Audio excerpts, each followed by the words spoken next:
Donc voilà, c'est pour ça ça me tenait à cœur un peu plus ce truc de Clairefontaine. Aujourd'hui, quand on voit les photos de l'effectif, j'exagère, presque la moitié. Et ils sont... c'est staff. De l'effectif, j'ai pas compris. L'effectif d'un club. Quand il y a la photo de l'année, ouais. La moitié des personnes qui sont là, c'est staff. Bon, on est très loin des étrangers, des pays étrangers. Parce que tu regardes les staffs... Qu'est-ce que tu penses par rapport à ça? Il y a beaucoup de staff aujourd'hui? Ça fait beaucoup. Alors, ça, c'est un sujet. Parfois, on voit les pros qui s'entraînent en petits groupes de 3 contre 3. Il y a 4, 5 mecs autour. Ouais. Tu regardes l'autre côté là. 3, alors, 4, je vais ils sont hyper contrôlés. Je vais te donner un exemple. On va dans le détail. Je peux pas nommer le club parce que ça ferait partie des choses. Je sais pas, voilà. Mais il y a un club qui a été racheté par un propriétaire américain. Et qui, vous imaginez qui vous voulez dans les clubs qui ont été rachetés par un propriétaire américain. Et quand le propriétaire arrive et qu'il fait un audit interne, il constate que, en fait, par rapport au nombre de joueurs, il dit mais vous avez un staff, vous êtes pas du tout staffé, quoi. Comment vous accompagnez la totalité des joueurs que vous avez? Ils sont trop peu. Bah oui, trop peu par rapport aux États-Unis où ils ont des staffs de dingue avec des spécialisations et ainsi de suite. Et là, il dit c'est une mentalité après. Voilà, c'est une approche. C'est une approche différente. Je suis plus en face avec cette approche. Mais aussi, regarde, tu l'as dit tout à l'heure quand Bielsa est arrivé. Ils sont arrivés à 15. Eh oui. Mais si tu veux un coach étranger, tu te plies les présidents. C'est plié à ses exigences. Voilà.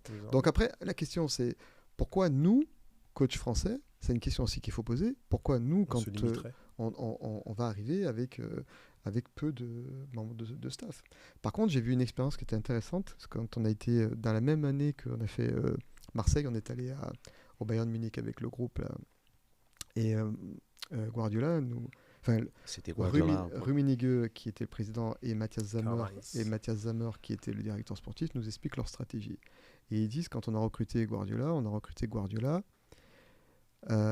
on lui dit tu viens avec 4 membres de ton staff plus toi. Voilà, 4 membres. Tu peux venir et après tu vas t'installer dans un système où il y a plus d'une vingtaine de personnes à l'intérieur. Parce qu'ils disent en fait c'est aussi une réflexion qui est intéressante, c'est-à-dire que les coachs passent mais le système de performance qui est installé dure. Okay. Donc voilà, ils avaient cette stratégie-là. C'est intéressant. Oui, et quand on en avait parlé... le DNA du club, tu regardes la méthodologie. Et quand tu des postes bien précis, je suppose. Oui, c'est plutôt médical, analyse, c'est ça. Médical, analyse, quelques adjoints terrain sur la prépa physique et autres. Et puis 1 ou 2 adjoints, parfois un peu plus adjoints techniques. Sur des postes gardiens, tu vois, sur des postes défenseurs et ainsi de suite. C'est intéressant, Franck, que tu nous dises ça, parce que même moi, je l'ai constaté, tu vois. J'ai joué en France et en Belgique. Et en Belgique, c'est pareil. Beaucoup. Staff, beaucoup. Ouais, c'est N+1, c'est T1, T1, T2, T3. Voilà. T1, on va dire, c'est le head coach, l'entraîneur principal. Le T2, l'entraîneur adjoint. Et l'autre, le deuxième entraîneur adjoint. Ouais. Et plus, tu as le prépa physique et l'adjoint du prépa physique, etc. Maintenant, on commence à se staffer quand même. Voilà, c'est ça. Mais à la période où je quitte la France et j'arrive en Belgique, je dis, quand même, par rapport à la France, ce que j'ai connu, parce que à la France, tu as l'image juste le coach, son adjoint, le prépa, le doc et basta. Tu vois. Et bon, les kinés, on les compte aussi, et 2 kinés, au cas où. Et ça m'avait impressionné. J'ai dit, quand même, en Belgique, tu dis que c'est, entre guillemets, on a une idée reçue, on se dit que c'est un peu moins développé que la France, entre guillemets. Non, c'est un très bon pays, la Belgique. Ouais. Très bon pays qui travaille très bien. Puisque dans le cadre de niveau médical, excellent niveau médical. Dans le cadre de mes missions UEFA, c'est un pays que moi je suivais, parce que je suivais quelques pays justement dans le cadre de la réévaluation et j'avais la Belgique et c'est vraiment un très bon pays. Mais parce qu'eux, ils se servent un peu de la France et des Hollandais. Oui, ils sont multiculturels. Ils se servent un peu de la France et des Hollandais. Mais ils ont alors, c'est pas simple non plus, parce qu'ils ont avec leur région et les conflits entre... Oui, les Wallons et les... Wallons et Flamands. Donc c'est pas toujours très simple d'ailleurs. Par contre, ça leur permet de développer la langue typiquement. Ouais. Tu Ils sont facilement bilingues. Oui, mais ça c'est parce que par exemple pour justement, on va ni parler néerlandais ni parler français, on va parler anglais. Ouais. Par exemple, quand il faut dans les sélections nationales ou dans la formation d'entraîneur, ils la font en anglais. Souvent, je trouve ça regrettable. C'est mon avis personnel. Après, au Portugal, on me pose souvent la question de la problématique de la langue. On me dit en France, pourquoi c'est culturel aussi quand même beaucoup. Ouais, c'est culturel. Parce que, prenons le cas des Portugais. Les Portugais savent pas parler anglais. Ils savent parler anglais, les Portugais. Très bien. Les Portugais parlent anglais. Très bien. Mais non. Très très bien. Ah, vous m'apprenez quelque chose. Mais tu sais que les... Mais tu sais que les films, les séries américaines, elles sont sous-titrées, elles sont pas doublées. Ah oui, elles sont pas doublées, elles sont sous-titrées. Okay. Bah, en Belgique, pareil, côté flamand. En Belgique, dans les pays scandinaves, pareil. Je veux dire, tu es confronté très jeune, tu es exposé très jeune à l'anglais de manière télévisuelle. Voilà. Franck, toi, tu as parlé, je pense que de Lyon. De l'investisseur américain qui est arrivé. Tu penses que demain, on va avoir le coach de la défense, le coach du milieu de terrain, le coach de l'attaque dans le staff? Oui, on va aller vers...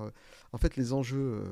cette spécialisation et le head coach. En fait, si tu veux, il y a des grands standards. Quand on regarde que ce soit la formation ou même l'entraînement professionnel, il y a des grands standards. Les grands standards, on les connaît, tout est installé. Par contre, il y a des choses qui vont se mettre en place, qui vont créer de la singularité. Tu vas aller vers plus d'individualisation et plus de spécialisation.